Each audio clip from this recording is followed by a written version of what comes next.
नमस्कार विद्यार्थियों, मैं देवेंद्र पारिक स्वागत करता हूं आपका जीके बाय डीके चैनल पर। विद्यार्थियों, जब भी कोई भी कंपटीटर अपनी प्रतियोगी परीक्षा की तैयारी शुरू करता है तो निश्चित रूप से उसके सामने एक बड़ा कंसेप्ट आकर खड़ा हो जाता है कि मुझे कौन सी किताबें पढ़नी चाहिए। क्योंकि बुक्स वो चीज़ हैं जो जितना पढ़ेगा वो उतना दहाड़ेगा। डॉक्टर भीमराव अंबेडकर ने जब ये बात कही थी तो उसका आधार भी निश्चित रूप से किताबें ही रहा होगा, ये हम सब जानते हैं। इसलिए किताब का चयन बहुत सावधानी से करना पड़ता है। अब यहाँ प्रश्न उठता है कि अगर इसमें सावधानी नहीं बरती तो कितना नुकसान हो जाएगा, और अगर सावधानी बरत करके और अच्छा समय दे करके अगर किताबों का चयन हमने कर लिया तो कितना फायदा हो जाएगा।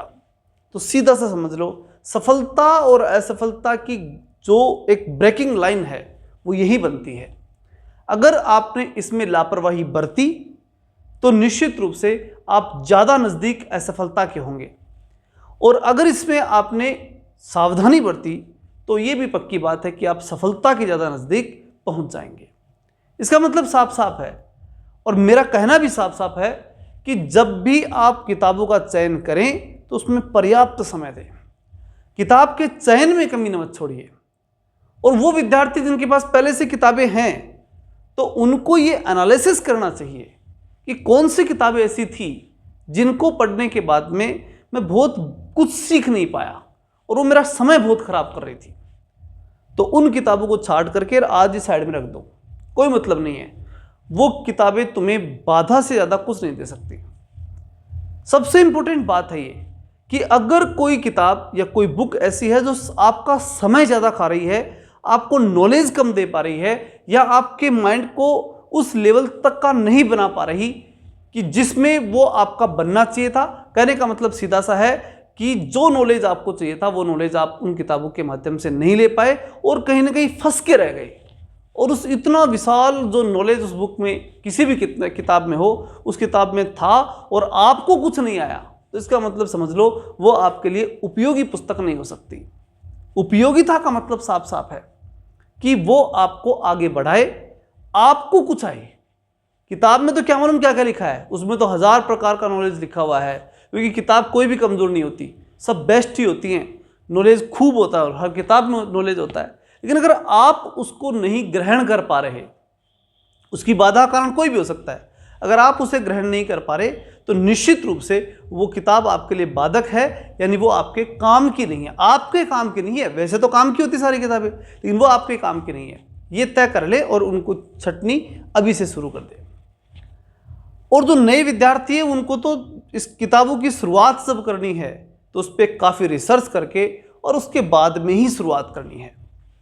तो ये बहुत बड़ी बात होती है। सकारात्मकता और नकारात्मकता का आधार है ये कि हम किताबों के आधार पर सकारात्मक हो जाते हैं और किताब के आधार पर ही नकारात्मक हो जाते हैं। हमें कई बार ऐसे लगता है अच्छी किताब मिलने के बाद कि हम अब पक्का इसमें सिलेक्शन ले जाएंगे, और कई बार ऐसी किताब मिल जाती है हमारे को कि हम डरना शुरू कर देते हैं कि मेरा तो सिलेक्शन नहीं होगा क्योंकि मेरे से तो याद ही नहीं हो रही।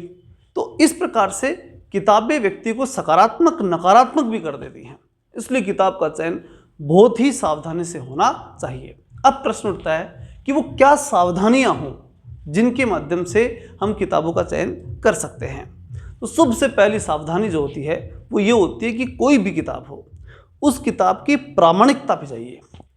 काफ़ी वर्षों से उसका लेखन चल रहा है और वो कई वर्षों से जो है वो उस पब्लिकेशन ने उस पर काम किया है, उसके जो लेखक हैं वो भी प्रामाणिक हैं, और वो सब चीज़ें प्रामाणिकता के साथ आपको दिखाई दे। कहीं भी हो सकती है, कोई भी बुक हो सकती है, काफ़ी लंबे समय से उसमें काम कर रहे हैं तो इसका मतलब ये मान के चलो कि उन्होंने बहुत कुछ किया है। या फिर वो प्रकाशन पुराना हो सकता है, उसने नया एडिशन दिया, वो अलग बात हो सकती है। एडिशन तो चलते रहते, लेकिन जो छापने वाले और जो लेखक हैं वो अगर काफ़ी पुराने समय से काम कर रहे हैं, विशेष रूप से तो लेखक ही होता है, आप सब जानते हैं मेन काम तो लेखक का ही होता है। अगर लेखक जो प्रसिद्ध है, जिसकी ऑथेंटिसिटी है, जो प्रामाणिक है, अगर उसकी किताब है तो निश्चित रूप से आप ले सकते हैं। और कई किताबें ऐसे भी होती है जिनमें कॉमन लेखक होते हैं लेकिन उनकी ब्रांड इंपॉर्टेंट होते हैं, उनके जो मतलब जो प्रकाशन होते हैं वो बड़े इंपॉर्टेंट होते हैं, तो भी बहुत अच्छी बात कही जा सकती है। तो यहाँ मैं जो बात करना चाहता हूँ वो ये कि जब भी किताब का चयन करें तो उसमें प्रकाशक और लेखक इन दो का सबसे पहले आप ध्यान दीजिए कि कौन है ये लोग, कौन है जिन्होंने किताब लिखी है, ये बनाई है।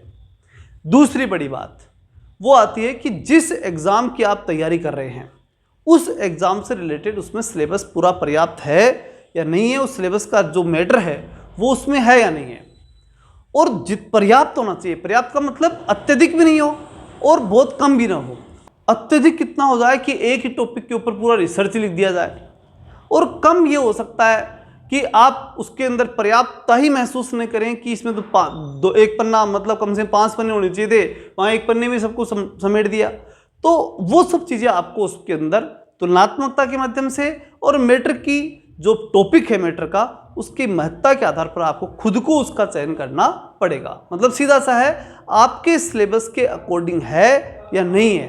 अगर आपको अनुभव नहीं है तो आप अपने से वरिष्ठ या आपके शिक्षकों से या आपके लोगों से आप पूछ सकते हैं, उनसे राय ले सकते हैं, और उसमें कोई बुराई नहीं है। उनसे पूछ करके डिसीजन लेना कहीं पर भी गलत नहीं है।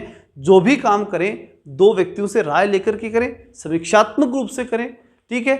विभिन्न प्रकार के जो एक्सपर्ट हैं जो यूट्यूब के माध्यम से भी किताबों के बारे में बताते हैं, उनकी सबकी सुने, और फिर सबकी सुनने के बाद जो कॉमन वे जो सामने आए उस कॉमन वे के अकॉर्डिंग भी आप बुक ले सकते हैं। तो 3 चीज़ें इंपॉर्टेंट हुई। सबसे पहले पुस्तक का लेखक और प्रकाशक का ध्यान रखना है, दूसरा सिलेबस का ध्यान रखना है, और तीसरा पूरा विश्लेषण करना है। कई लोगों से राय लेकर के, कई चाहे वो कहीं से भी हो, विभिन्न प्रकार के, चाहे मित्रों से ले सकते हैं, टीचर से ले सकते हैं, एक्सपर्ट से जो यूट्यूब आदि के माध्यम से मिलते हैं उनसे ले सकते हैं, कहीं से भी ले सकते हैं। आप वो राय जरूर ले, समीक्षा जरूर करें कि ये किताब, जिसे बोलते हैं ना व्यू, ओवरव्यू देखो उसका कि ये किताब कैसी है, लोगों ने क्या इसके बारे में व्यू दिया है, तो वो सब देखने चाहिए। अब सबसे इंपॉर्टेंट एक चीज और इसके अंतर्गत आती है, वो आती है कि केवल ये कोई बुक जो है वो इस प्रकार की ना हो जो व्याख्यात्मक रूप से लिख दी गई और आपके संबंध में जो क्वेश्चन है, यानी आपके एग्जाम के रिलेटेड क्वेश्चंस जो हैं उनका उसमें कुछ अता पता ही नहीं है, या फिर आपको कुछ क्वेश्चन देकर के समझाने का प्रयास नहीं किया गया है। मतलब सीधा सा मैं कहूँगा कि अगर आपकी ऑब्जेक्टिव एग्जाम है तो लेसन के बाद में 5 या 10 क्वेश्चन कम से कम, और अधिकतम जितने हो सके उतने क्वेश्चन जरूर होने चाहिए, जिससे आपको अंदाजा तो लगे कि जो ये इस लेसन में क्वेश्चन बनने वो कैसे आज तक बने, विभिन्न एग्जाम में किस प्रकार से पूछे गए, और ये क्वेश्चन अब मैं कर पा रहा हूँ या नहीं। पढ़ने के बाद ये क्वेश्चंस में जो है अटेम्प्ट हो रहे हैं नहीं हो रहे, मैं कर भी पा रहा हूँ या नहीं कर पा रहा हूँ, ये चीज़ हमें अच्छे से समझनी चाहिए। तो ये चीज अगर मान लीजिए एक किताब में दोनों चीज कंबाइंड नहीं भी मिले, कई किताब ऐसी होती है इसके अंदर पूरा व्याख्यात्मक रूप से लिखा हुआ होता है, तो आप दूसरी किताब उससे रिलेटेड ले सकते हैं। अगर आपको अच्छी लगी वो किताब तो बढ़िया बात है, आप उसके व्याख्यात्मक रूप में लिख लीजिए, फिर ऑब्जेक्टिव बुक के रूप में आप दूसरी बुक भी ला सकते हैं। जैसे मैं बताऊं आपको, इंडिया और वर्ल्ड जीके के लिए बहुत ही प्रामाणिक किताब कई वर्षों से चली आ रही है, ल्यूसेंट, एक नीली वाली बुक आती है ल्यूसेंट की बुक, उसी की एक ऑब्जेक्टिव वर्जन और आता है। तो मैं जितने भी विद्यार्थी मेरे को इंडिया और वर्ल्ड के बारे में पूछते हैं तो मैं ये 2 किताबें सजेस्ट कर देता हूँ कि भाई इसमें थ्योरी पढ़ लेना और इसके बाद में इसमें से ऑब्जेक्टिव पढ़ लेना। ये निश्चित रूप से बहुत ही प्रामाणिक पुस्तक और काफ़ी शानदार किताबें रहती है, और कई वर्षों से, आज की नहीं, कई वर्षों से किताबें चली आ रही हैं। ठीक है, जब हम 2003-4 में जब फर्स्ट ईयर में हुआ करते थे, फर्स्ट ईयर सेकेंड ईयर में, उस दौर से वो किताब चली आ रही। तो देख लो आज 20-25 वर्ष तो हो ही गई उन बातों को, 20 वर्ष तो हो ही गए, 2024 चली रही है। तो इंपॉर्टेंट बात यह है कि उसकी प्रामाणिकता बनी रहे, उसके लेखक शानदार हों, उसके अंदर जो मैटर है वो हमेशा हमारे कंसर्न के हों, और उसके बाद में उसके जो क्वेश्चन आज तक एग्जाम में आए वो सब चीज़ें उसमें होनी ही चाहिए। तो ये सारी चीज़ें आप देखने के बाद फिर उसके बाद में जो आधुनिक समय की जो चीज़ें हैं, चाहे वो मॉक टेस्ट हो सकते हैं, चाहे वो डिजिटल वर्ड के माध्यम से किताबें हो सकती हैं, ई लाइब्रेरी हो सकती है, ठीक है, या फिर नोट्स हो सकते हैं, डिजिटल नोट्स हो सकते हैं, टीचर्स के नोट्स हो सकते हैं, वो सब आप निश्चित रूप से उसमें शामिल कर सकते हैं, ले सकते हैं, और लेने में कोई बुराई नहीं है। अगर कोई बढ़िया टीचर कुछ दे रहा है तो शानदार है, अच्छे से है, उन चीज़ों को आपको लेना ही चाहिए। और सबसे बड़ी बात जो अंत में मैं कहूँगा वो यही है कि सारी चीज़ों का सार आप लेकर के, चाहे कितनी किताबें ले लो, और जो किताबें लो आपके कंसर्न से संबंधित ले लो, जो लेनी है वो एक बार ले लो। अब बार बार कोई आकर के आपके कान में कह दे कि भाई ये किताब नहीं, इससे बढ़िया तो ये है, तो उसको छोड़ दिया और दूसरे के लग गए, ये काम कभी मत करना।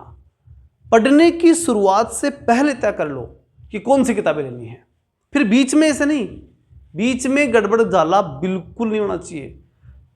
पढ़ना शुरू कर दिया जिस किताब को, तो फिर उसको पूरे मनोयोग से 3-4 बार पढ़ कर अच्छे से याद करो, उसको बहुत पूरी तरह दिगम करो।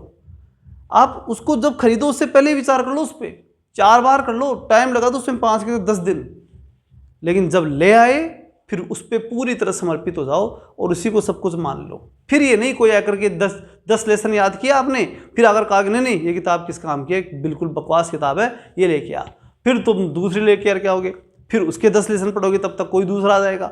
ऐसा बिल्कुल मत करना, जो है उसमें पूरी आस्था के साथ फिर पढ़ना ही है। तो मेरा मानना है कि आप पूरी बात को समझ चुके होंगे और जो किताबों का सिलेक्शन है इसमें अब गलती बिल्कुल भी नहीं करेंगे। लेकिन एक बात और मैं कह दूं इसके साथ साथ कि जो नेक्स्ट वीडियो आएगा उस वीडियो के अंदर मैं आपको बताऊंगा कि फर्स्ट ग्रेड के फर्स्ट पेपर के लिए आपकी कौन कौन सी किताबें, क्योंकि फर्स्ट ग्रेड फिर अपन सेकंड ग्रेड और उसके बाद थर्ड ग्रेड, इन तीनों की किताबों के ऊपर आने वाले वीडियोस में हम लगातार चर्चा करेंगे। इसलिए पहले फर्स्ट ग्रेड के फर्स्ट पेपर की चर्चा हम करेंगे, ठीक है। तो नेक्स्ट वीडियो जरूर देखिएगा और चैनल को सब्सक्राइब कर लीजिएगा अगर आपने अभी तक नहीं किया है तो, और अपने साथियों के साथ वीडियो को जरूर शेयर कीजिएगा। मिलते हैं कल, तब तक के लिए जय हिंद, जय भारत।